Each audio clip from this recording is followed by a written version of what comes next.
estoy seguro de cómo empezar esto, y tal vez ni siquiera debería contarlo, pero hay experiencias que se te quedan marcadas para siempre. Esta es una de ellas. Han pasado muchos años, pero lo recuerdo como si hubiera sido ayer, como una pesadilla que se repite una y otra vez y no te deja en paz. Lo que ocurrió con mi prima es algo que nunca debió suceder, y hasta el día de hoy, cada vez que pienso en todo lo que pasó, no puedo evitar sentir una mezcla de rabia, tristeza y culpa. Si no fuera por esa página de la Deep Web, si no fuera por esas promesas huecas, quizás todavía estaría con nosotros. Mi prima y yo crecimos juntos. Éramos como hermanos inseparables. Siempre supe que ella era una de esas personas que vivían bajo una sombra constante. Desde niña era insegura con su cuerpo, siempre sintiéndose insuficiente, siempre comparándose con otras chicas que parecían tenerlo todo. Era bonita, pero nunca lo vio de esa manera. Para ella todo giraba en torno a encajar en un molde que parecía imposible de alcanzar. Pasaba horas frente al espejo, buscando defectos que nadie más notaba. Yo la veía autodestruirse lentamente, atrapada en una lucha contra sí misma que parecía no tener fin. Las cosas empeoraron durante su adolescencia. Los comentarios crueles y las burlas se convirtieron en algo de todos los días. No importaba cuánto intentara cambiar, nunca parecía ser suficiente. Probó todas las dietas, se inscribió en el gimnasio, siguió cada rutina que encontraba en internet, pero siempre terminaba en el mismo lugar. Su autoestima estaba completamente destrozada. Aunque intentaba disimularlo, todos sabíamos que sufría. Recuerdo una vez que me confesó que daría lo que fuera por verse diferente, que si pudiera cambiar su cuerpo por completo, lo haría sin dudarlo. Jamás imaginé que esas palabras se harían realidad de una manera tan oscura. Todo comenzó una noche, una de esas en las que no tienes nada que hacer y terminas perdiendo el tiempo en internet. Mi prima y sus amigos se metieron en la Deep Web. No era la primera vez. Ya lo habían hecho antes como una forma de buscar cosas extrañas y asustarse entre ellos. Para ellos era solo un juego, algo prohibido y emocionante que no traía consecuencias reales. Navegaban por páginas llenas de contenido perturbador, videos inquietantes, teorías conspirativas, cosas que nadie en su sano juicio debería ver. Era como jugar con fuego. Esa noche encontraron algo diferente, un anuncio que prometía cambiar sus vidas. O al menos eso pensaron. Se trataba de cirugías estéticas completamente gratuitas para convertirte en la chica ideal. Lo decían así, sin rodeos, como si fuera lo más normal del mundo. No recuerdo las palabras exactas, pero era algo así como: transforma tu cuerpo en la versión perfecta de ti misma sin ningún costo. Según el anuncio, el procedimiento implicaba extraer grasa, moldear las caderas y otras partes del cuerpo para lograr una figura ideal. La justificación de que fuera gratis era que supuestamente el material extraído se vendía en la misma web. Al principio mi prima y sus amigos se rieron. Parecía una broma, algo demasiado bueno para ser cierto. Pero mientras ellos se reían, ella se quedó pensativa. Para ella aquello no era una broma. Era la respuesta a todos sus problemas, la oportunidad de cambiar todo lo que odiaba de sí misma. Lo que para los demás era solo una tontería más de internet, para ella era un sueño hecho realidad, y no podía sacarse esa idea de la cabeza. Intenté hablar con ella, le dije que no tenía sentido, que nadie regala nada, y mucho menos algo tan serio como una cirugía. Le advertí que era peligroso, que había muchas cosas extrañas en la Deep Web, y que no podía confiar en un anuncio anónimo. Pero no me escuchó. Estaba tan obsesionada con la idea de verse diferente, tan cansada de odiar su propio reflejo, que no le importaron los riesgos. Para ella esa era su última oportunidad. Pasaron las semanas y mi prima continuó investigando, cada vez más inmersa en esa web. Leía foros, buscaba reseñas de otras chicas que supuestamente se habían operado allí, y todas decían lo mismo. Fue la mejor decisión de mi vida. Estoy feliz con los resultados. No me costó nada. Y cambió mi vida. Pero claro, esos comentarios también eran anónimos. Y quién sabe si siquiera eran reales. No importaba cuántas dudas intentara sembrar en su mente, ella ya había decidido que lo haría. El día que le confirmaron su turno lo celebró como si hubiera ganado un premio. Me mostró el mensaje con una sonrisa que no veía en su rostro desde hacía años. Una mezcla de alegría y nerviosismo que me hizo sentir un nudo en el estómago. Sabía que algo malo iba a pasar, pero ya no podía detenerla. Le habían dado una fecha, una hora y un lugar específico en una carretera a 90 kilómetros de donde vivíamos. Tenía que ir sola, esperar allí, y una camioneta la recogería para llevarla a la clínica donde la operarían. Le rogué que no fuera, que no se subiera a esa camioneta, pero me respondió que no lo entendía, que era su vida y su decisión, y que ya tenía todo planeado. Le pregunté si quería que la acompañara, pero me rechazó con un gesto firme. Tenía que ir sola, me repitió. Esa era una de las condiciones. Me quedé mirándola mientras se subía a un coche y se alejaba por esa carretera polvorienta. Fue la última vez que vi a mi prima tal como era. Esa imagen quedó grabada en mi mente, y aún hoy puedo ver su figura desapareciendo en la distancia mientras yo me quedaba allí, impotente. La semana que siguió fue una tortura. No sabíamos nada de ella, no respondía mensajes, no contestaba llamadas, y cada día sin noticias aumentaba la ansiedad y el miedo. Mis tíos estaban desesperados, pero ella les había dicho que se iba de viaje con unas amigas, y aunque no les gustaba la idea, nunca imaginaron que algo así podría ocurrir. Cuando finalmente regresó, después de 7 días de silencio, no era la misma persona. Vi a mi prima bajar de ese coche, y supe de inmediato que algo terrible había sucedido. No era solo que estuviera más delgada. Estaba pálida, con los ojos hundidos, y su cuerpo parecía frágil, a punto de romperse. Parecía una versión distorsionada de sí misma, como si alguien la hubiera reconstruido mal, dejando fuera todas las partes que la hacían ser ella. Sus piernas eran tan delgadas que parecían no poder sostenerla. Sus caderas estaban hundidas, y su abdomen, que supuestamente iba a ser perfecto, tenía una forma extraña, con bultos y cicatrices que sobresalían bajo la ropa. Lo más perturbador era su rostro. Su cara, que siempre había sido redonda y llena de vida, estaba ahora hundida y demacrada. Sus pómulos sobresalían de una manera antinatural. Sus labios estaban hinchados y desproporcionados. Y sus ojos, aquellos ojos grandes y expresivos, ahora parecían 2 pozos vacíos, sin vida. No podía creer que fuera ella. Se veía como una sombra de lo que había sido, un monstruo salido de una pesadilla, y cada vez que la miraba, sentía un dolor en el pecho indescriptible.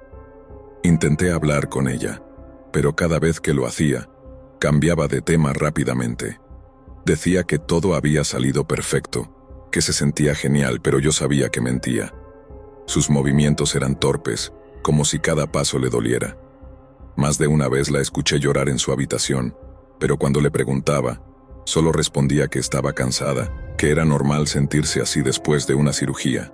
Sin embargo, no había nada normal en lo que veía. Con cada día que pasaba parecía más débil, más distante, y cada vez que se miraba al espejo, su sonrisa era más forzada, más desesperada. Los detalles de lo que ocurrió durante esa semana eran confusos. Me contó que la camioneta la recogió en el lugar acordado, con las ventanas tapadas para que no pudiera ver hacia dónde la llevaban. Dijo que la bajaron en un lugar que parecía un hospital, pero apenas recordaba nada con claridad. Los quirófanos eran fríos y sucios. Aunque decía que todo salió bien, yo sabía que no era cierto. Lo que le hicieron la destrozó por completo. Con el tiempo la situación solo empeoró. Mi prima se había convertido en una sombra de lo que era, no solo físicamente, sino también en su interior. Parecía un espectro vagando por la casa, perdida, como si no supiera cómo encajar en su propio cuerpo. La familia intentaba comprender qué estaba sucediendo, pero ella no hablaba. Insistía en que estaba bien, que todo era parte del proceso de recuperación, pero todos sabíamos que eso no era cierto. Las noches se convirtieron en un infierno. La escuchaba llorar en su cuarto. Sus sollozos atravesaban las paredes y se metían en mi cabeza. No era un llanto común. Era desgarrador, lleno de una tristeza que me partía el alma. Quería entrar, abrazarla y decirle que todo iba a estar bien, pero sabía que esas palabras serían inútiles. No podía reconocerla y lo peor, creo que ella tampoco se reconocía. Sus amigos empezaron a alejarse. Al principio, cuando volvió, todos intentaron apoyarla, pero su transformación los asustaba. No sabían cómo tratarla ni qué decirle, y poco a poco dejaron de visitarla. Terminó sola, aislada, atrapada en una prisión que ella misma había creado buscando esa perfección que siempre había anhelado. Verla así era una tortura. Todo su esfuerzo por cambiarla había llevado a un lugar mucho peor. Con el tiempo, su salud comenzó a deteriorarse de forma alarmante. Primero fueron pequeños resfriados que no se iban, luego infecciones que la dejaban en cama por días. Su cuerpo no respondía, como si estuviera rindiéndose. Sus defensas estaban por el suelo, y cada pequeño problema de salud se convertía en una batalla que no podía ganar. Mi prima, la misma que había soñado con un cuerpo perfecto y una nueva vida, ahora no tenía fuerzas ni para levantarse de la cama. Las visitas al médico se hicieron constantes, pero nadie lograba entender que estaba mal. Los análisis mostraban niveles bajos de todo: defensas, glóbulos rojos, nutrientes esenciales. Era como si su cuerpo se estuviera descomponiendo desde adentro. Los doctores no encontraban una causa clara y, en su negación, mi prima nunca mencionó lo que le habían hecho en aquel lugar oscuro. Todo estaba envuelto en un silencio sepulcral, y nosotros, su familia, estábamos impotentes, sin saber cómo ayudarla. Recuerdo un día en particular, una tarde lluviosa que nunca olvidaré. Mi prima estaba sentada en la cocina, mirándose en un pequeño espejo de mano. La luz tenue del atardecer entraba por la ventana, y su reflejo era devastador. Sus ojos se llenaron de lágrimas mientras se tocaba el rostro, como buscando algo que ya no estaba allí. Me acerqué y le pregunté si estaba bien, aunque sabía que su respuesta no sería sincera. «Estoy bien», me dijo en un hilo de voz sin mirarme a los ojos. Su voz temblaba y su mano delgada y frágil temblaba aún más. Intenté consolarla, pero cada palabra sonaba vacía, sin fuerza. No sabía cómo llegar a ella, cómo atravesar esa barrera de dolor que la envolvía. La verdad es que no sabía qué decirle. Verla así, tan derrotada, me rompía el corazón en 1000 pedazos. Fue en ese momento que me contó lo poco que recordaba. Dijo que en aquel lugar todo había sido rápido y casi mecánico. Los médicos no le hablaron, no le explicaron nada. La sedaron y la llevaron a un quirófano sucio, con luces parpadeantes y un frío que le calaba los huesos. Recordaba solo fragmentos desordenados de lo que le hicieron, pero no podía reconstruirlo todo. Solo recordaba haber despertado en una cama dura, con dolor en todo el cuerpo y la sensación de que algo estaba terriblemente mal. Le dieron unas pastillas y la enviaron de vuelta, sin más. No podía dejar de pensar en todo lo que había leído sobre esos procedimientos, en esa grasa y esas partes de su cuerpo que le quitaron, probablemente no vendidas de manera legal. ¿Quién sabe qué hicieron con ellas? La idea de que esos restos pudieran estar en manos de algún psicópata, o algo peor, se me hacía insoportable. Cada vez que pensaba en ello, sentía que me faltaba el aire, como si ella hubiera entregado partes de sí misma a algo monstruoso y enfermo. Las semanas se convirtieron en meses, y la situación no mejoraba. Mi prima estaba cada vez más débil y los médicos no sabían qué más hacer. Probaban tratamientos, cambiaban medicamentos, pero nada parecía funcionar. Ella seguía empeorando, como si su cuerpo se estuviera marchitando lentamente. Cada vez que la visitaba la encontraba más apagada, más desconectada de la realidad. Había días en los que ni siquiera se levantaba de la cama, y yo sabía que la culpa por lo que había hecho la estaba consumiendo. Un día, 2 años después de todo esto, mi prima no despertó. Se fue en silencio, sola en su habitación, sin que nadie pudiera hacer nada para evitarlo. Su cuerpo no soportó más, y simplemente dejó de funcionar.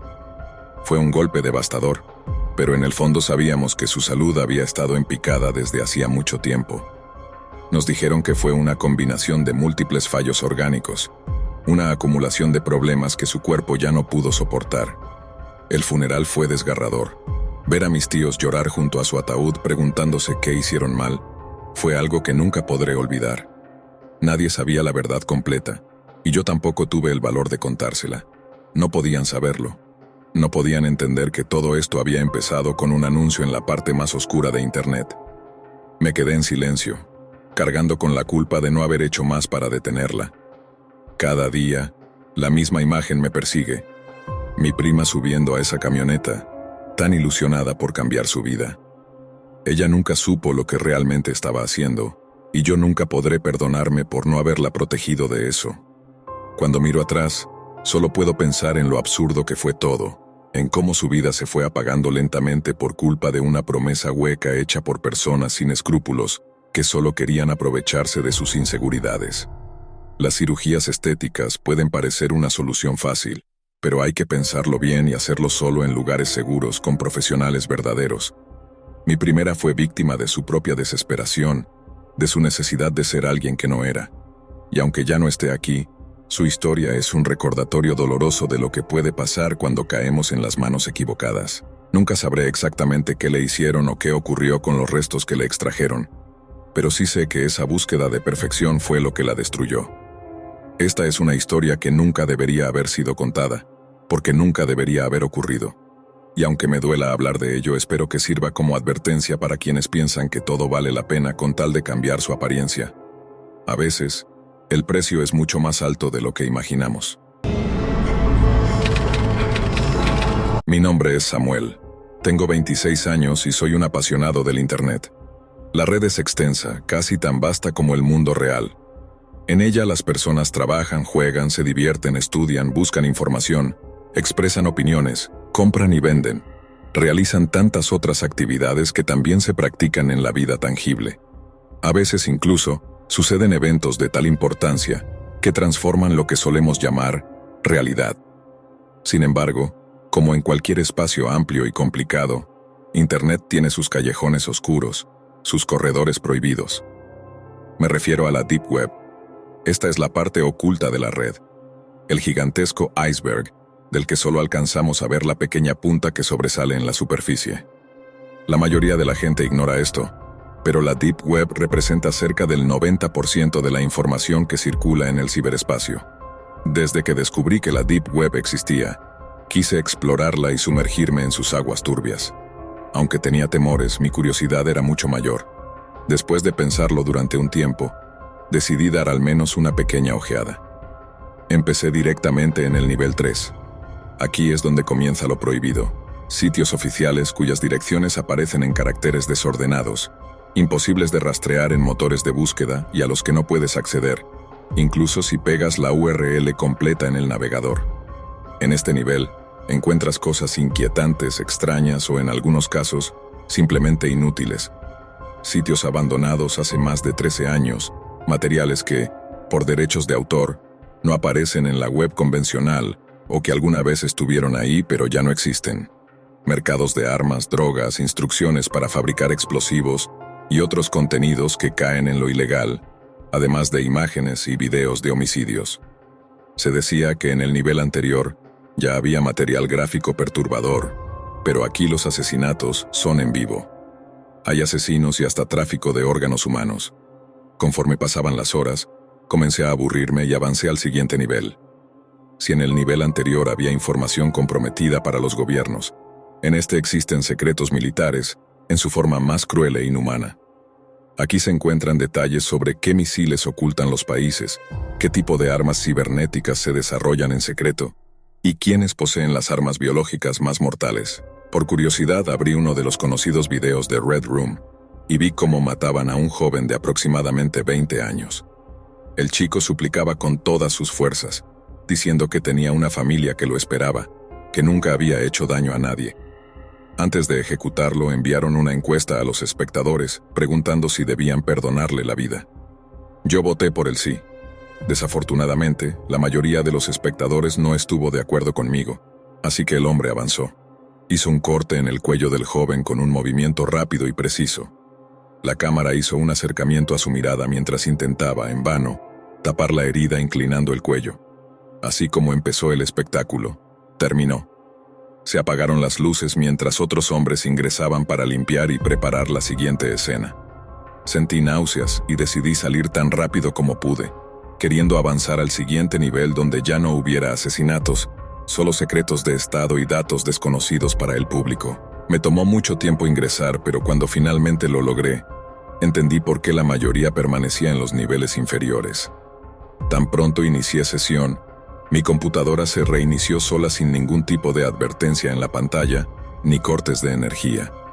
Cuando el proceso de reinicio finalmente terminó, vi que mi disco duro había sido borrado. En todo el escritorio solo había un archivo de texto colocado en el centro de la pantalla, como si lo hubieran dejado allí para que lo viera. Lo abrí y el mensaje era corto, directo y algo intimidante. No lo intentes de nuevo. Me asusté tanto que no volví a entrar en la Deep Web durante varios días. En ese tiempo, Restauré algunos archivos desde una copia de seguridad que tenía guardada.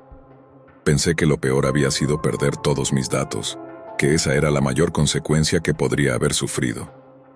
Me equivoqué. Unos días después, mi curiosidad me dominó y entré nuevamente. Esta vez ingresé al primer foro de la Deep Web que encontré. Ni siquiera estaba en un nivel profundo todavía, pero, de nuevo, mi computadora se reinició y los datos se borraron. Esta vez no había mensaje alguno en el escritorio. Estaba completamente bloqueado de la Deep Web en mi computadora para siempre. 20 minutos después de este reinicio y formateo, escuché el timbre de mi puerta. Pregunté quién era desde el intercomunicador, pero nadie respondió. Bajé hasta la entrada del edificio, pero no había nadie. Solo un sobre descansaba en el suelo, justo debajo de la puerta. No tenía remitente, destinatario, ni nada escrito. Aunque presentía que era para mí, subí de nuevo a mi apartamento. Me senté en la alfombra roja de mi habitación y abrí el sobre. Dentro encontré un mensaje breve. Samuel, esto no es un juego. No lo hagas de nuevo. No nos obligues a ir tras de ti. Mientras lo leía, mis manos temblaban y lágrimas corrían por mis mejillas. Quienquiera que fueran, sabían quién era, dónde vivía, qué hacía y cuándo. Junto al mensaje, había una foto mía tomada con mi propia webcam, y también imágenes de mi familia, de mis amigos, e incluso de mi hermana pequeña que aún estaba en el jardín de infancia. En un acto de desesperación, tomé el teléfono y marqué el número de la policía, aunque no tenía idea de qué decirles. En el fondo sabía que no había nada que pudieran hacer. Antes de que contestaran, vi en el reflejo de la pantalla de mi computadora a un hombre encapuchado, con el rostro cubierto, que se dirigía directamente hacia mí. Cuando intenté defenderme ya era demasiado tarde. El hombre me sujetó la cabeza y comenzó a golpearla contra el teclado. Mientras lo hacía, escuché su voz distorsionada por algún dispositivo diciéndome: «Te advertí que esto no es un juego». Aún aturdido intenté reunir fuerzas para escapar, pero de pronto sentí un pinchazo helado en mi brazo. Pocos segundos después comencé a sentir mucho sueño. Cuando desperté, mi casa estaba intacta, pero algo estaba mal con mi computadora. No encendía. Después de revisar, noté que faltaban el disco duro, la tarjeta de video, el procesador y la memoria RAM. El hombre que me había visitado se había llevado los componentes más valiosos, dejando la máquina inservible. Pero en ese momento eso no me importaba. Estaba tan aterrado que esa semana pedí una transferencia en el trabajo para mudarme a otra ciudad. Nunca volví a entrar en la Deep Web y no creo que lo vuelva a hacer, sin importar en qué parte del mundo esté. El destino fue cruel conmigo, pero al recordar cómo estuve a merced de aquel hombre mientras dormía, me hace pensar que, a pesar de todo, tengo suerte de seguir vivo. El cybercafé de mi barrio nunca ha sido particularmente llamativo, lo cual probablemente jugó un papel en su cierre temporal hace unos meses en junio. Desde fuera, parecía una vieja choza olvidada, con su estructura desgastada y cristales quebrados. Sin embargo, una vez se limpió por dentro, definitivamente noté una mejora. Suelos de cerámica brillantes y encimeras elegantes de nogal daban al lugar una atmósfera de calma y sofisticación. Siempre terminaba haciendo bastante trabajo allí, así que nunca me molestó demasiado su fachada descuidada, aunque fue agradable ver el cambio una vez finalizada la limpieza. Probablemente era el cliente más fiel del café, asistiendo casi todos los días. Otros visitantes iban y venían, pero raramente veía caras conocidas, lo cual estaba bien, ya que solo iba para trabajar en mis artículos para el sitio web. No iba allí en busca de conversaciones, sino por la paz y quietud que tanto necesitaba para escapar de los constantes desvaríos alcohólicos de mi padre en casa. El café era mi refugio del ruido indeseado. Entré un sábado por la mañana, apenas 5 días después de la gran reapertura, aún algo adormecido, y recuperándome de un resfriado que había cogido durante la semana. La humedad de agosto definitivamente no ayudaba, así que decidí empezar con un café antes de ponerme a trabajar. Caminé sobre los relucientes suelos recién instalados, escuchando su crujido bajo mis botas. Me reí para mis adentros, tentado a dar vueltas solo para escuchar el sonido unas cuantas veces más. Me contuve y ordené mi café, observando la sala mientras esperaba. Tomé nota mental de cuántas personas compartían el espacio conmigo. Seguramente elegiría una mesa tranquila en una esquina, lejos de los desconocidos. «Aquí tiene su café helado regular», anunció la barista, entregándome mi bebida y una pajita.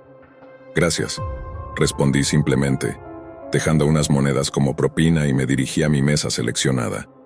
Pasé las siguientes horas revisando y editando mis vídeos del día anterior. Estaba trabajando en una serie semanal sobre el gimnasio al que asisto, ofreciendo consejos de entrenamiento y sketches humorísticos con mi amigo Tom, que trabaja en recepción.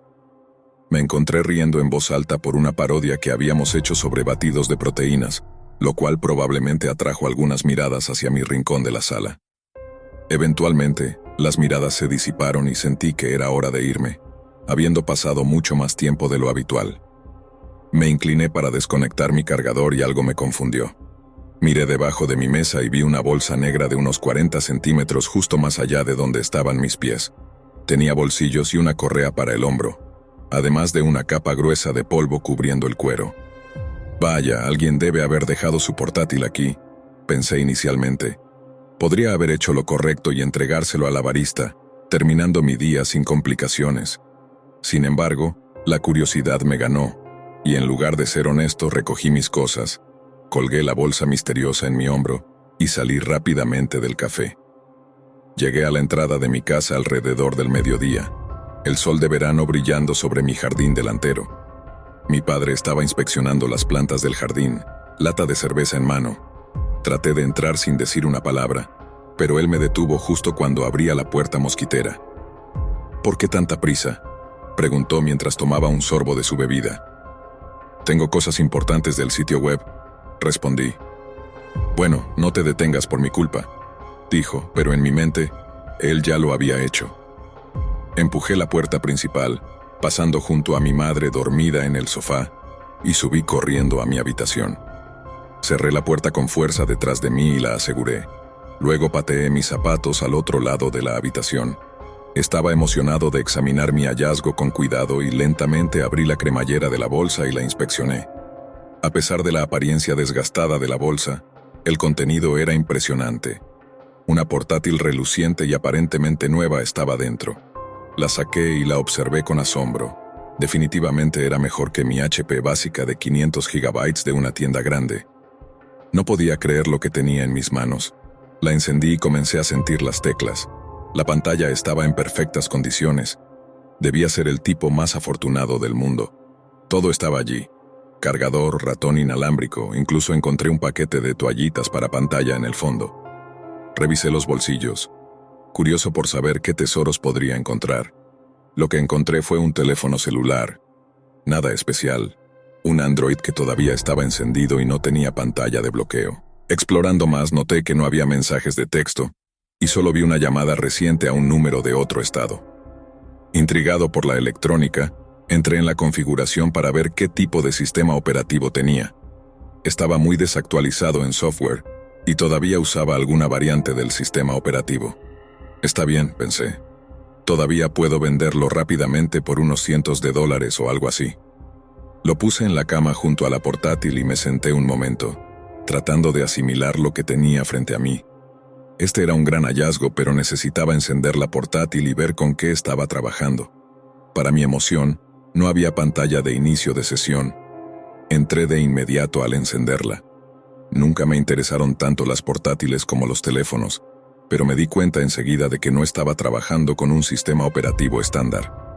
Esto se parecía más a una configuración personalizada que había visto a chicos usar en la secundaria, y no podía nombrarla en el momento. Afortunadamente era lo suficientemente sencillo de navegar. La configuré con mi Wi-Fi y me sumergí directamente en el almacenamiento de archivos para tener una idea de quién era el dueño de la computadora. Me decepcioné por solo unos momentos después de encontrar una carpeta etiquetada adentro. Había un archivo JPEG titulado 1x1. Intrigado, mi estómago hizo un pequeño giro mientras abría la imagen. Estaba perplejo por lo que encontré. Era una captura de pantalla de un sitio web. Parecía una publicación en algún foro de un usuario llamado Anon, con nada más que un número de teléfono listado y 0 respuestas. Debajo del listado había una línea de etiqueta que decía «¿Sabes quién eres?». Escaneando la imagen en busca de una respuesta, noté la barra de direcciones del sitio. Parecía una cadena sin sentido de caracteres seguida por una extensión .onion. Onion, ¿no era eso un sitio de noticias paródico o algo así? No estaba muy seguro, pero decidí investigar un poco más. Hice clic en la pequeña X en la parte superior, llevándome de vuelta al escritorio. Fue entonces cuando noté otra carpeta. Esta estaba etiquetada Pics, lo cual provocó más emoción en mis huesos. Sí, me animé a mí mismo. Esto más que probablemente revelaría la identidad del dueño. Me decepcioné al hacer clic en las imágenes. No había vida humana, solo fotos de diferentes lugares y paisajes. Esto incluía una imagen oscura de una barbería, un camino en algún bosque y hasta el garaje de alguien. Lo que realmente captó mi atención fue la última foto. Era el café. Ahora mi estómago estaba haciendo acrobacias, mi corazón latiendo con fuerza. ¿Por qué había fotos al azar en esta cosa? ¿Por qué había una captura de pantalla de un tablón de mensajes con una lista de números de teléfono? Los archivos simplemente no cuadraban para mí, pero se me ocurrió un plan a medias. No sabía si iba a resolver el misterio, pero no podía evitar fisgonear. Abrí la foto con los números de teléfono, agarré el teléfono Android y marqué el primer número en la lista. Después de solo 2 timbres, fui recibido con silencio. Extraño, pensé, pero continué. Marqué el siguiente número en la lista. Esta vez sonó 5 veces antes de que me contestara un buzón de voz genérico con el número de teléfono listado. Interesante, pero colgué antes de escuchar el pitido. Me aburrí de marcar los números al azar y decidí tomar un descanso y guardar la portátil y el celular por un rato. Una vez que llegó la noche, esperé a que mis padres se fueran a la cama y me preparé un bocadillo. Esto era prácticamente una rutina nocturna para mí. Encendí la televisión como solía hacer y me detuve en el primer canal de noticias que encontré. Fue entonces cuando las cosas se pusieron extrañas. Una noticia de última hora se mostraba en pantalla. Uno de la siguiente ciudad, joven barbero de 25 años encontrado muerto en su trabajo. Sacudí la cabeza, eso es terrible. Una reportera estaba en el lugar frente a la barbería donde ocurrió. Espera un segundo. No podía creer mis ojos. Una barbería era la misma de la foto en la portátil. Estaba seguro de ello. Dejé mi plato en la mesa de café y corrí arriba para agarrar la computadora.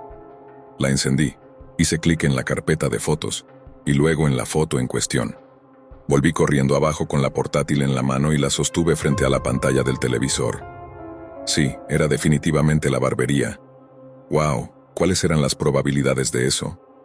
Sacudí la cabeza en asombro. Terminé de ver la noticia y comencé a sentirme cansado. Estaba a punto de prepararme para la cama cuando algo en las noticias llamó mi atención antes de poder apagar la televisión.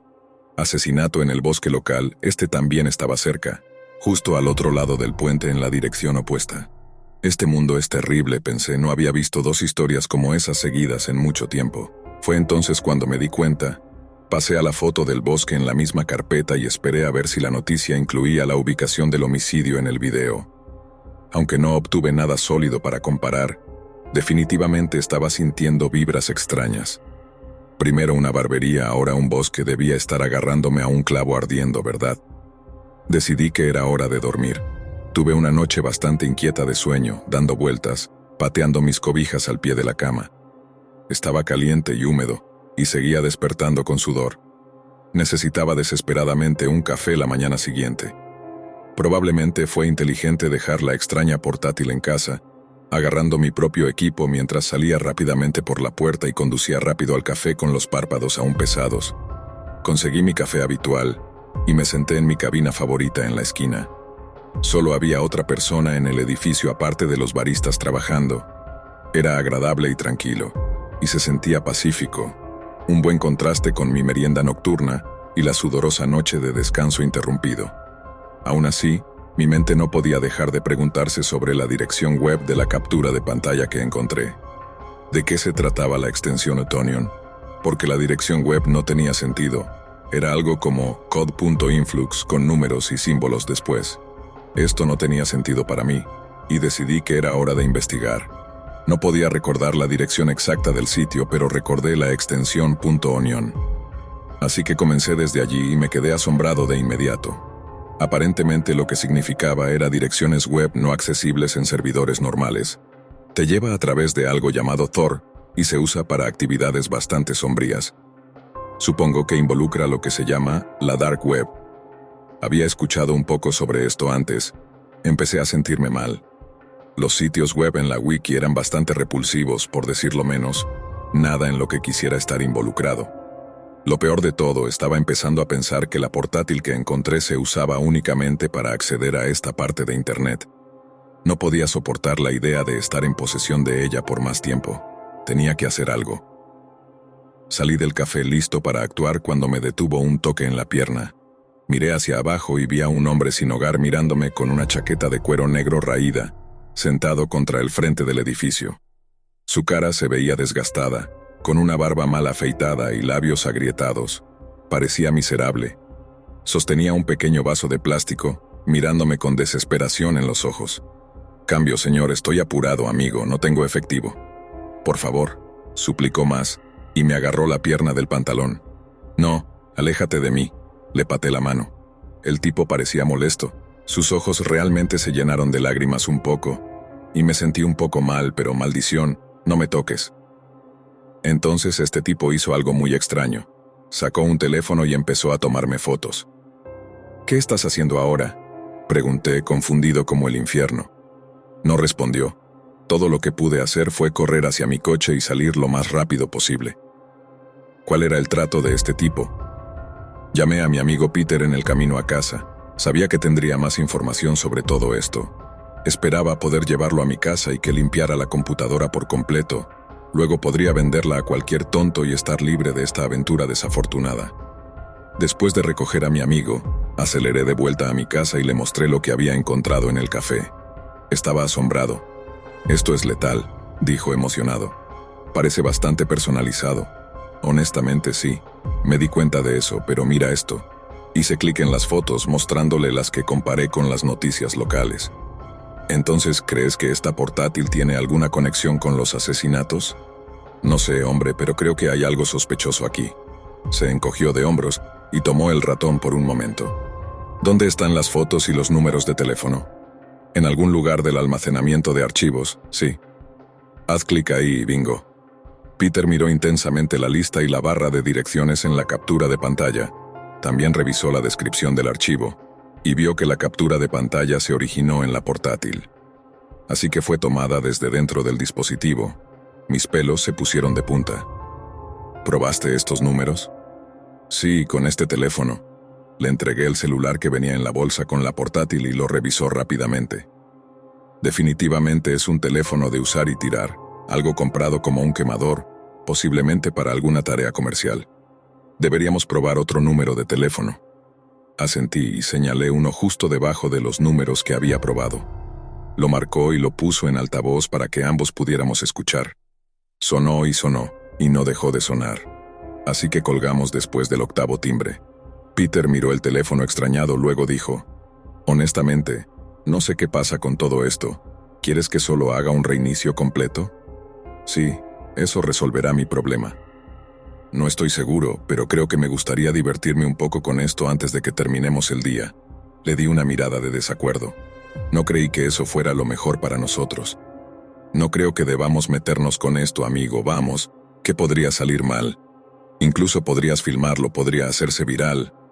Bueno, no voy a hacer un blog sobre robar una portátil, así que solo haz lo que tienes que hacer y sigamos».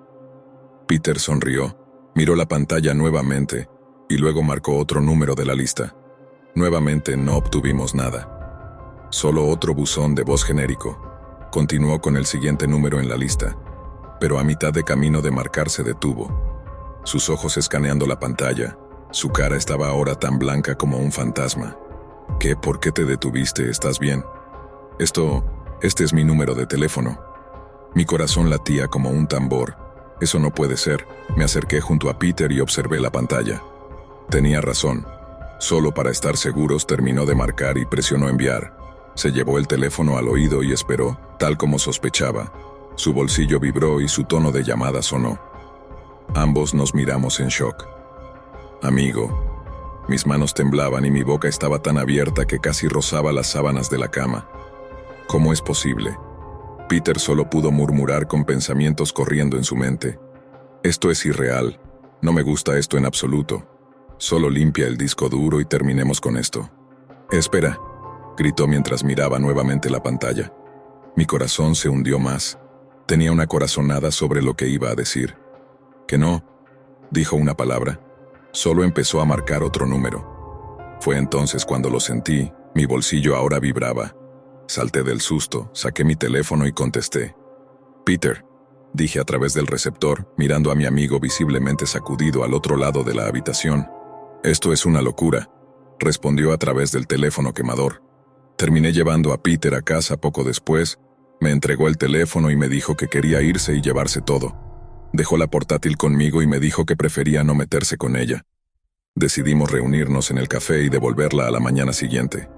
Nos levantaríamos temprano y esperábamos ser los primeros en llegar. Sin embargo, me perdí la alarma.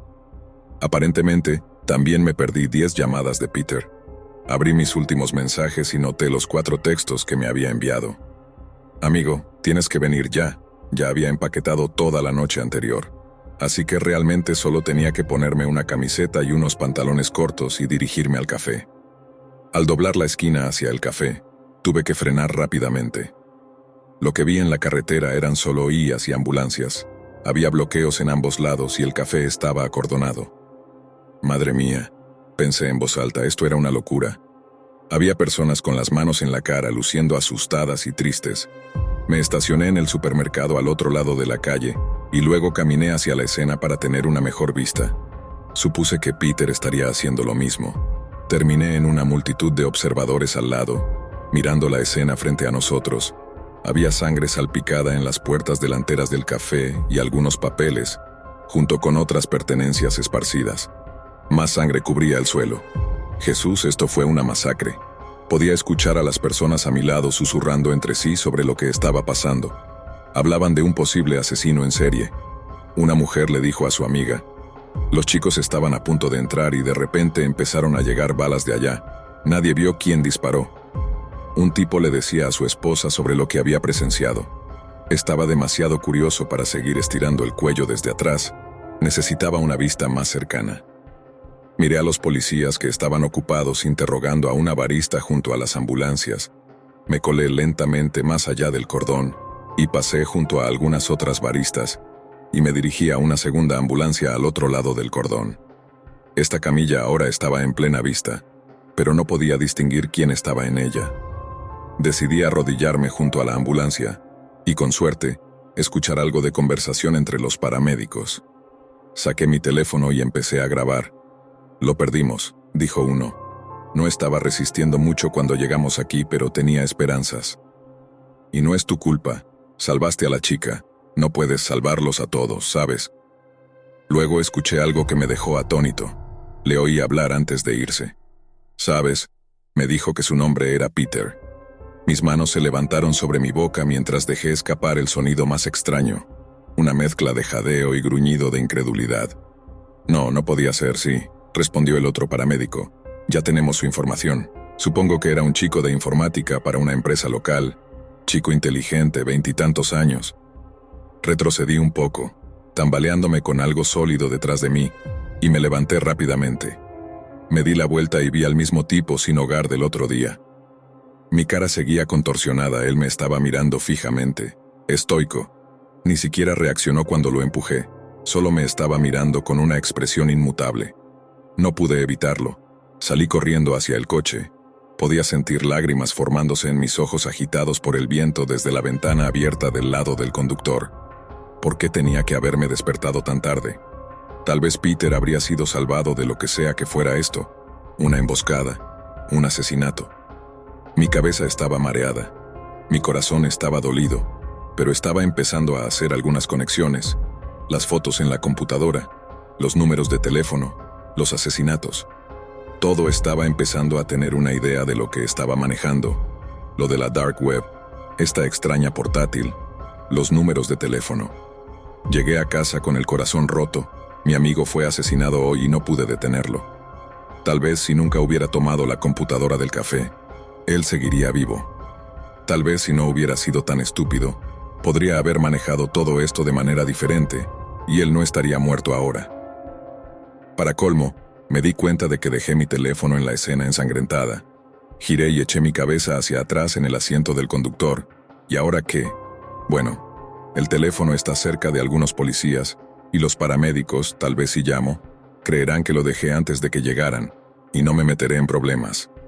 Agarré el teléfono quemador de la bolsa y empecé a marcar mi número cuando de repente tuve un pensamiento.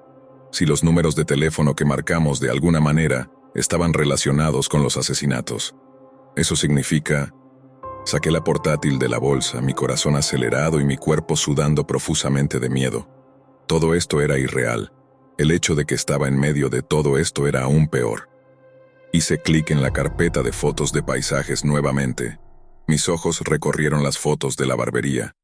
Luego del bosque. Finalmente mis ojos llegaron a la foto del café. Sí, los números de teléfono y estos lugares debían estar de alguna manera conectados, pero no sabía cómo. ¿Por qué estaba pasando esto? Estaba a punto de salir de la carpeta cuando una miniatura más pequeña al final de la lista de fotos llamó mi atención. Pasé el cursor y la abrí con algún servicio en la nube. La imagen se reveló. Mi mandíbula cayó de horror. Una foto de mi casa estaba mirando una imagen de mi jardín delantero y mi hogar. No lo había notado antes. ¿Por qué no lo había notado antes? En la esquina superior había un enlace que al abrirlo mostraba toda la carpeta de la nube de algún correo electrónico hecho de más caracteres sin sentido. Esta carpeta contenía más fotos, fotos que eran muy diferentes a las otras. «No puede ser», grité en voz alta, mi cara contorsionada de miedo y enojo a la vez. Fotos de mí mirando directamente a la cama, otras de mi coche. Las últimas eran de mí infiltrándome, no podía soportarlo. Era mi propio número de teléfono. A regañadientes decidí contestar la llamada. «¿Quién es?», tartamudeé. Una voz grave respondió desde el otro lado. «Cambio».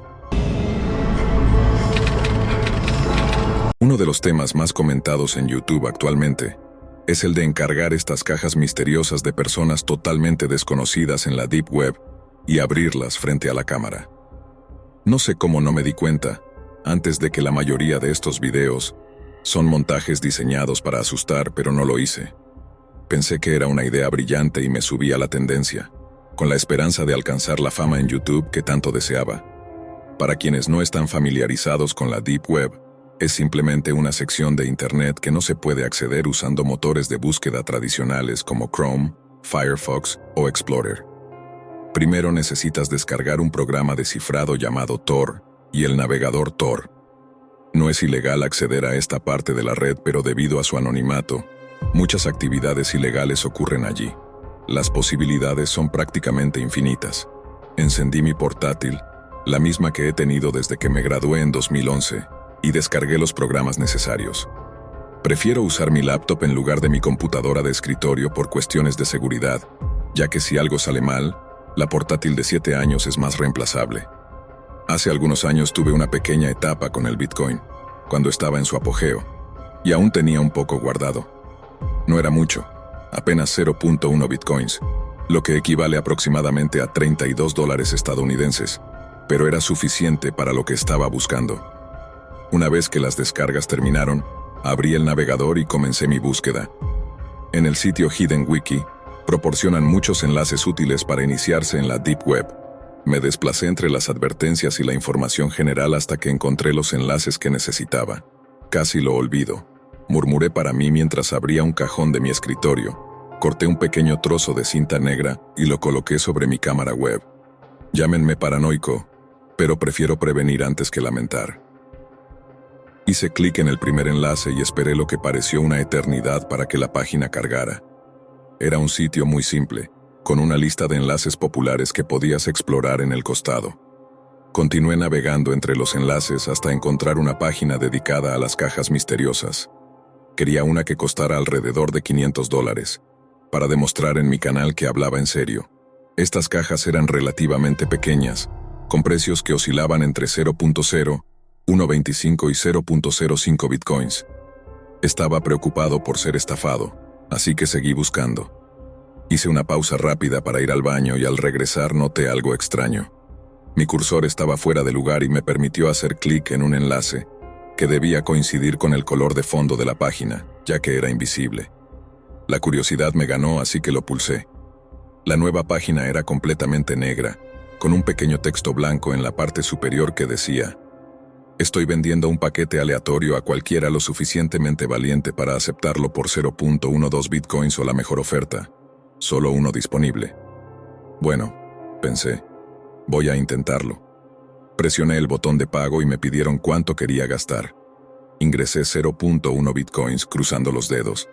El pago se procesó sin problemas y de inmediato apareció una ventana de chat preguntándome a dónde quería que se enviara mi paquete. Sé que no fue una buena idea y me arrepiento hasta el día de hoy, pero otros canales de YouTube usaban sus propias direcciones, así que no pensé mucho al respecto. Les di mi dirección. Esperé más de un mes para que llegara la caja. 36 días para ser exactos. Finalmente llegó a mi porche, envuelta repetidamente con cinta roja. Coloqué mi cámara en un trípode y ajusté el encuadre para que se viera a mí y a la caja en una pequeña mesa de madera. Puse una sábana como fondo para que todo pareciera más profesional. Me puse guantes y agarré unas tijeras, decidido a grabar el video en una sola toma. Hola a todos. Bienvenidos al vlog de esta noche. Vaya, tengo una sorpresa para ustedes. Dije con entusiasmo, continuando mi monólogo sobre cómo obtuve la caja y cuánto pagué por ella. Sin más preámbulos, abramos esta caja misteriosa de la Deep Web. Tomé las tijeras y corté la cinta roja. Asegurándome de que los guantes estuvieran bien ajustados, abrí la caja de un tirón.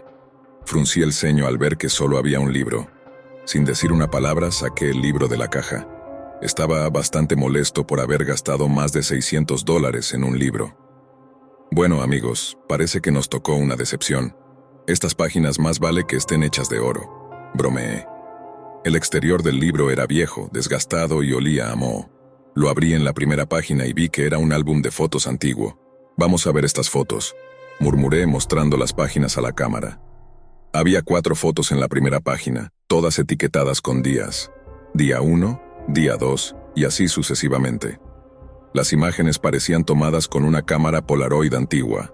Aviones, maletas, taxis y moteles sospechosos. Seguía pasando las páginas, pero al llegar al día 32 algo me heló la sangre. Era una foto de la casa en la que crecí, la casa de mis padres.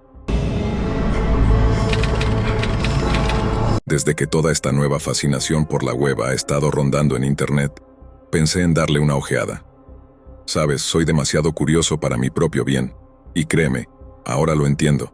Debí haber prestado atención a esa frase. La curiosidad mató al gato. Pero en ese momento, con mi mente algo alterada, pensé que yo no era un gato. Así que hice lo que cualquier joven promedio haría. Investigué cómo hacerlo. No voy a entrar en detalles por tu propio bien. Si no sabes cómo hacerlo, pero de verdad quieres, busca un tutorial en YouTube como yo. Solo ten cuidado, ¿vale? De todos modos, debo aclarar que si no sabes lo que es la Deep Web, básicamente es el resto del Internet al que no se puede acceder simplemente usando Google. En ese espacio puedes encontrar drogas, armas, incluso tráfico de personas o contenido realmente perturbador. Así que lo hice. Me puse a buscar un rato. Entré en algunas páginas, como sitios del estilo de Silk Road, que es una plataforma para adquirir drogas bastante potentes. No soy un adicto ni alguien raro, solo una persona común. Al principio fue algo interesante. Durante los primeros 20 minutos, sentí esa adrenalina que viene con hacer algo que está mal o lo que sea. Eventualmente llegué a un sitio web cuyo nombre prefiero no mencionar. Era una especie de página de preguntas y respuestas. Lo único que tenías que hacer era hacer clic en una de las imágenes. Cada página mostraba 4 opciones, y al seleccionar una, casi siempre aparecía un mensaje de ganador, ganador, ganador, con luces parpadeantes y una imagen aleatoria. Podía ser un gato, un perro o personas, nada grotesco. Debajo de ganador decía reintentar. Lo hice varias veces porque me entretenía viendo las imágenes, hasta que, creo que en mi 10ª vez, apareció una de las 4 imágenes que me dejó sin aliento. Era una foto mía. No era una imagen de mí sentado frente a mi escritorio ni algo así.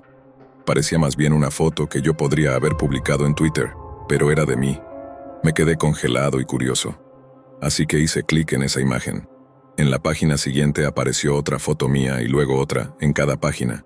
Cuando llegué a la última imagen y seleccioné, en lugar de ganador decía perdedor, perdedor, perdedor. Debajo había un enlace. Hice clic en él. Llegué a una tabla de puntuaciones, aparentemente de los perdedores. Cada nombre estaba acompañado de una fecha de fallecimiento. Al lado de mi nombre no había fecha alguna. Mis manos temblaban. Eso debería haber sido suficiente para cerrar la laptop y olvidarme de todo, o tal vez llamar a la policía. Pero no lo hice. Seguí navegando, quizá porque quería convencerme de que todo era una broma macabra, que nada de esto era real. Hice clic en mi nombre y apareció una ventana emergente de repente. Decía, eres el siguiente. Traté de apagar la computadora, pero empezaron a aparecer más mensajes uno tras otro. Escóndete, corre, ya te divertiste, entre otros acompañados de símbolos y números extraños. Finalmente la laptop se apagó. Cuando la encendí de nuevo parecía que no había pasado nada. Todo estaba normal en mi computadora, pero sigo aterrorizado. No se lo he contado a nadie y no sé qué hacer. Por supuesto, eliminé todo rastro de lo que había hecho usando Tor. No he vuelto a entrar por miedo. Espero que no suceda nada más. Cuando tenía 12 años me sentía atraída por el mundo del hacking. Era algo que me fascinaba, y llegué a ser bastante buena en ello. Sin embargo, mi exceso de confianza terminó jugando en mi contra. Un día, mientras exploraba un foro en línea, me topé con algo etiquetado como la Dark Web. La curiosidad me ganó, así que hice clic en el enlace. En el post se explicaba todo, qué era y cómo se podía acceder. Yo, creyendo que nunca me atraparían, descargué el navegador Tor sin tomar ninguna precaución adicional y me adentré en ese mundo. De repente mi computadora portátil dejó de responder. La pantalla se congeló y aparecieron innumerables ventanas emergentes con mensajes aterradores. Decían cosas como, cuidado con tu cámara, tu nuevo amigo está aquí. Acto seguido el chat desapareció de la pantalla. Asustada, formateé mi computadora portátil, pensando que eso sería suficiente para resolver el problema. Sin embargo, al cabo de unos días recibí un mensaje en mi teléfono. Decía, acércate. Pensé que era un error o que alguno de mis amigos me estaba gastando una broma. Ignoré el mensaje, pero poco después llegó otro. Acércate. Aún convencida de que se trataba de una broma, intenté no darle importancia. Les había contado a mis amigos lo que me había pasado, así que traté de convencerme de que todo estaba bajo control. Una noche, mientras estaba desnuda, me acerqué a mi laptop. Miré directamente a la cámara, pero la luz que indica si está encendida no lo estaba. Justo en ese momento, mi teléfono comenzó a vibrar frenéticamente. Había recibido 16 fotografías de mí, todas desnuda. Entré en pánico y en un impulso de miedo lancé mi teléfono contra el suelo, rompiendo la pantalla. Desde ese día decidí desaparecer completamente de Internet. Cero redes sociales, cero navegación, nada. Pasé un año entero completamente desconectada. Fue una experiencia horrible, especialmente para una niña de 12 años. Pero finalmente, cuando volví a conectarme, no pasó nada extraño. Todo parecía estar en calma y me sentí aliviada. Sin embargo, cuando tenía 16 años, la pesadilla volvió. Para ese entonces tenía una laptop nueva y estaba en casa de mi novio. Estábamos estudiando juntos, pero pronto nos distrajimos y comenzamos a besarnos. De repente mi laptop comenzó a sonar repetidamente. Molesta me giré para ver qué ocurría. Al mirar la pantalla, mi rostro palideció. Mi novio, alarmado, intentó calmarme. Pero era él. O quizás nunca se había ido. Mi mente se llenó de recuerdos angustiosos. Cada vez que me había cambiado de ropa frente a mi laptop encendida, cada videollamada privada, todo lo que había compartido en línea. Mi respiración se aceleró mientras intentaba comprender lo que estaba ocurriendo. El mensaje que apareció decía, no olvides usar protección. La ironía del texto me dejó paralizada. Durante los siguientes 2 años, continuó acosándome. Después el silencio. Durante un año, no supe nada más de él. Hasta hace aproximadamente 4 horas, recibí un mensaje que decía, déjame entrar. Luego escuché un golpe en mi puerta. Mi puerta está cerrada con llave y candado, y no tengo intención de salir de mi apartamento. Llamé a la policía hace 3 horas, pero nadie ha llegado. Volví a llamar hace 30 minutos, y sigo sin respuesta. También llamé a mi novio hace horas. Dijo que estaba en camino, pero ahora no responde a mi teléfono. Finalmente, hace 5 minutos, mi novio llegó. Cuando me encontró llorando desconsolada, juró que nunca recibió una llamada mía. Fuimos juntos a la estación de policía, pero no había ningún registro de mis llamadas. No sé qué pensar. No sé qué hacer. No había ocurrido un asesinato en Fairview en más de 5 años. No desde que el anciano Hargrove mató a su esposa por una partida de Monopoly que terminó mal, y un matrimonio que acabó peor. Eso fue hasta la semana pasada. Ahora tengo 3 carpetas diferentes en mi escritorio con 3 víctimas distintas. Me miran, acusadoras, como si dijeran, resuélvelo. Busco un vaso que esté medianamente limpio. Le soplo para quitarle cualquier rastro de polvo, insectos muertos o excremento de ratón. Lo lleno hasta un tercio, pero luego decido servirme el doble. El fuerte aroma del licor despierta mis sentidos y quema ligeramente mi lengua al primer sorbo, pero de una forma familiar y reconfortante. Observo el líquido ámbar en el vaso durante 1 minuto antes de abrir una de las carpetas y hojearla por enésima vez. Cada asesinato ocurrió con apenas un par de días de diferencia. El asesino logró entrar y salir de las casas de las víctimas sin ser detectado. A las 3 les cortaron la garganta con una hoja extremadamente afilada y las colgaron boca abajo en sus respectivas residencias. Las muñecas y los tobillos estaban atados con una cuerda gruesa y áspera. Los cuerpos fueron dejados en esa posición por varias horas, como si alguien estuviera esperando que la sangre se drenara, como ganado o cerdos, pero nadie sabe qué pasó con toda esa sangre. ¿Cómo demonios ocurre algo así en un pueblo tan pequeño? Siento un impulso momentáneo, una chispa de orgullo herido.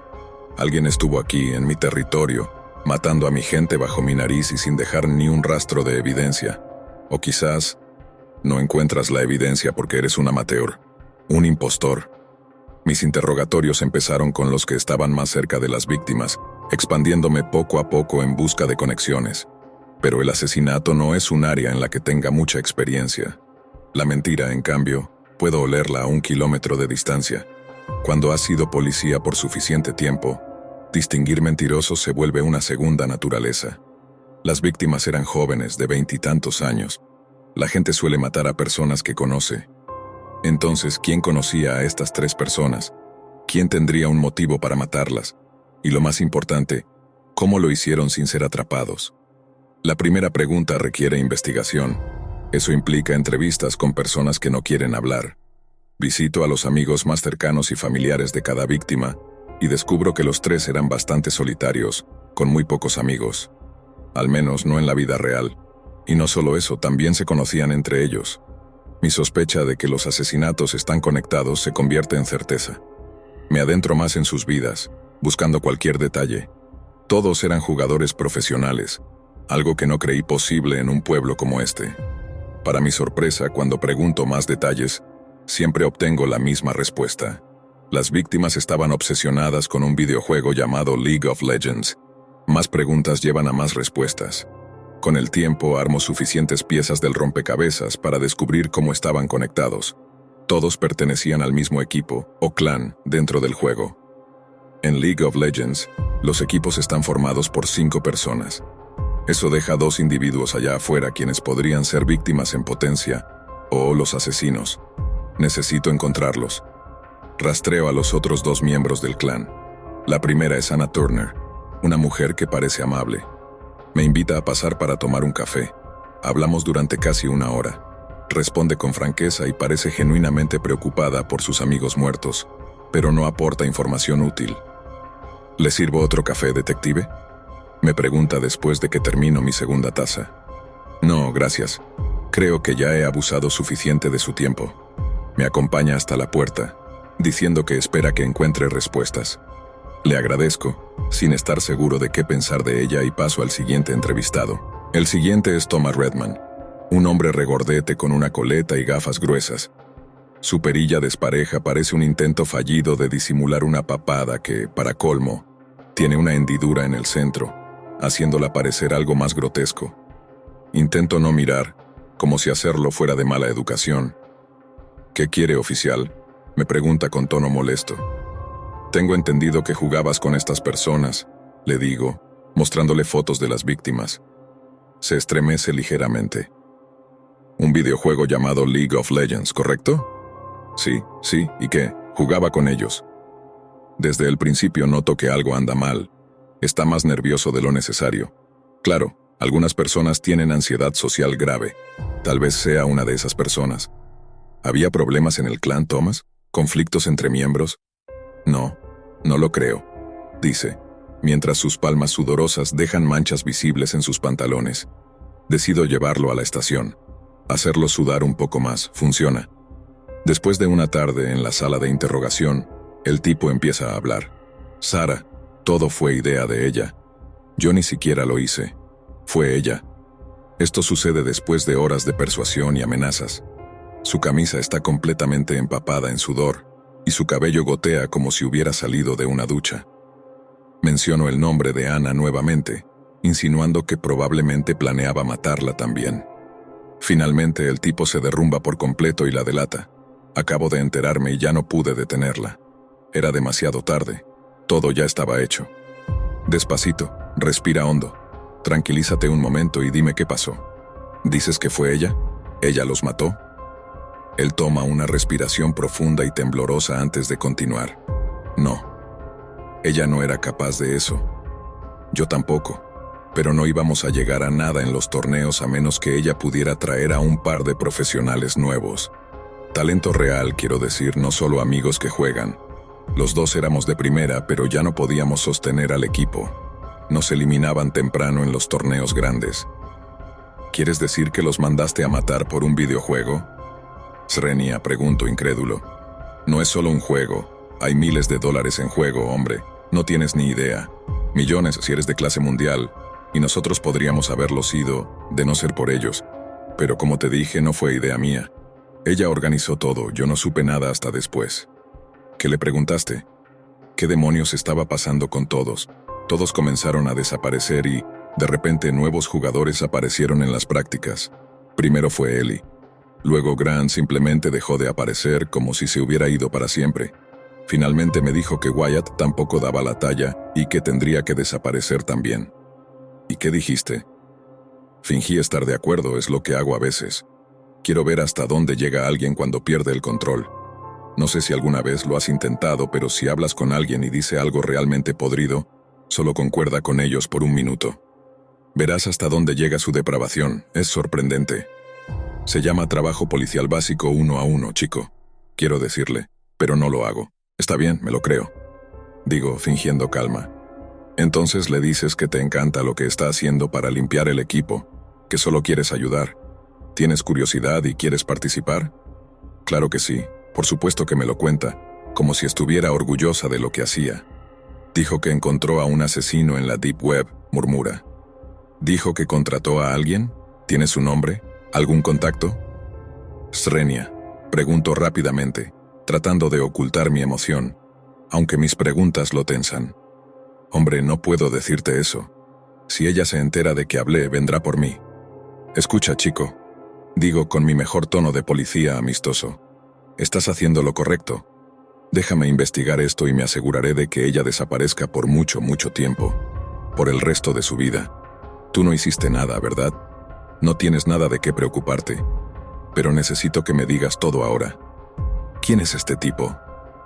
Él me mira con una expresión sombría y parece considerar la pregunta por un largo rato. Finalmente responde. Me explica cómo contactar al asesino y cómo se organizó todo. Sara está sentada frente a la pantalla de su computadora, con una expresión inexpresiva. Nos va a matar a todos. ¿Quién, Sara? Srenia, ella mira fijamente la pantalla, que está completamente en negro. Un escalofrío recorre mi columna, erizándome la piel. Podemos protegerte de él, le digo, aunque incluso para mis propios oídos suena vacío. Una promesa hueca. No, no pueden, suspira ella mientras enciende la computadora. La máquina tarda unos minutos en iniciar y luego abre un navegador. Reconozco el programa, es Tor. Ella teclea algo en un chat y espera. Sin querer contengo la respiración. De repente la pantalla se vuelve completamente negra. La ventana del chat desaparece. A pesar del calor del día, la habitación se siente helada. Exhalo y veo cómo mi aliento se convierte en una nube visible frente a mí. ¿Quién eres? Pregunta una voz que emerge de la computadora. Es un estruendo grave y reverberante. Entiendo al instante por qué ella tenía tanto miedo. Es un milagro que los altavoces no se rompan. Mis oídos zumban, y siento como si las paredes vibraran con el eco de ese sonido. Es como si hubiera una presencia en la habitación. Algo nos observa. Lo siento, aunque no sé explicarlo. Es como esa sensación cuando caminas por la calle y sientes que alguien te está mirando desde atrás. Te das la vuelta y ahí está, alguien observándote desde la ventana de una casa. Ahora siento eso, pero en todo el cuerpo, como si hubiera ojos en las paredes, el techo y el suelo, todos observándome. Mi piel hormiguea y tiemblo. Es el detective Lane, dice Sara en un tono monótono, delatándome sin titubear. Quiere atraparte. Le dije que era una tontería, pero no me escuchó. Puedo ver el reflejo de su rostro en la pantalla. Su expresión es vacía, hipnotizada, y sus ojos están fijos en un punto en la distancia. Entonces, esa voz vuelve a hablar. Me encuentro incapaz de hacer otra cosa que escuchar. Mira en la oscuridad, detective Lane. ¿No quieres experimentarlo por ti mismo? ¿No quieres descansar? ¿No estás cansado de todo esto? De repente, sin previo aviso, siento que varias manos me sujetan y me tiran al suelo. Mi corazón late descontrolado, y cuando miro hacia abajo, me doy cuenta de que mi pistola de servicio está en mi mano, apretada con fuerza, pero no recuerdo haberla sacado de su funda. La frialdad del cañón presiona contra mi sien, y mi dedo está en el gatillo, apretándolo con una fuerza que no puedo controlar. Mi mente aterrorizada me suplica que pare, que me relaje, que no lo haga. No quiero morir, no quiero morir. Sin embargo, mi dedo índice sigue apretando el gatillo, como si tuviera voluntad propia. Es mi viejo compañero, Mark, quien llega primero y lucha desesperadamente conmigo. Finalmente logra arrancarme el arma de la mano. Más tarde intento explicarles que no era yo, que no quería hacerlo. Algo me hizo hacerlo, balbuceo. Él me hizo hacerlo. Levanto la vista y veo a Clara, golpeándose la cabeza contra la mesa de acero. Una y otra vez, como si no tuviera control de sí misma. Baja su rostro con fuerza, y la sangre comienza a salpicar, esparciéndose por todas partes. Su piel se desgarra, exponiendo músculo y hueso, y no se detiene. Sus dientes comienzan a quebrarse, astillándose y volando en todas direcciones. ¡Qué demonios!, logra exclama otro oficial mientras la sujeta. En un movimiento rápido, demasiado rápido para que alguien reaccione, ese oficial saca su pistola, la arma y la coloca bajo su mentón. El disparo es ensordecedor en la pequeña sala de paredes de cemento. El eco perfora mis oídos, dejándome momentáneamente sordo. Luego, un zumbido ensordece todo a mi alrededor. La sensación es como si agujas atravesaran mis tímpanos. Me cubro las orejas con las manos, intentando protegerlas. Pero mis ojos me traicionan, y siento como mi mirada es atraída de nuevo hacia la pantalla de la computadora. Es como si una canción de sirena me llamara desde ese rectángulo negro y vacío. Un oficial con rápidos reflejos que había estado observando todo desde la puerta, entra corriendo. Por fortuna, no estaba en un ángulo donde pudiera ver la pantalla, y parece que no ha sido afectado. Se acerca rápidamente, cierra la computadora portátil de golpe, la toma y la lanza al suelo con fuerza. El dispositivo se rompe en pedazos. Sin dudarlo, la pisa con su zapato hasta aplastarla por completo. Luego levanta la vista hacia nosotros, su rostro bañado en sudor, sus ojos desorbitados y llenos de ansiedad. «Lo siento, jefe», me dice, preocupado por las consecuencias de sus actos. En un día cualquiera tendría razón en estarlo, pero hoy no es un día cualquiera. Tenías que hacerlo. Nos acabas de salvar la vida a todos. Gracias, le digo, mi voz llena de una gratitud sincera. Cuando miro a mi alrededor, tomo conciencia de la escena sangrienta que nos rodea. Un oficial muerto por un disparo autoinfligido, una sospechosa muerta bajo nuestra custodia debido a las brutales lesiones que ella misma se provocó. La sala está llena de preguntas y no tengo respuestas para ninguna de ellas. Los oficiales empiezan a llegar desde sus escritorios, alertados por el sonido del disparo. Sus voces se mezclan mientras intentan entender qué ocurrió. Pero no sé qué decirles. Ni siquiera sé qué creer yo mismo. El capitán me envía a casa, suspendido sin paga mientras se lleva a cabo una investigación. No importa cuántos testigos testifiquen a mi favor, ni cuántos hayan visto la locura con sus propios ojos. Lo único que importa es cómo se ve todo, y no hay manera de explicarle esto a una persona racional. Ni siquiera yo puedo creerlo y estuve ahí. Fui testigo de todo. Intenté atrapar a un asesino a sueldo de la Dark Web, y descubrí que no era un asesino cualquiera. no un simple mercenario. Lo que Clara contrató para matar a sus compañeros de equipo era algo más, algo que nuestra comprensión humana todavía no puede abarcar, algo para lo que no tenemos palabra. Es una entidad que se está filtrando en nuestro mundo desde otro lugar, y se alimenta de nuestra carne, nuestra sangre y nuestro miedo. De alguna manera, tengo que detenerlo.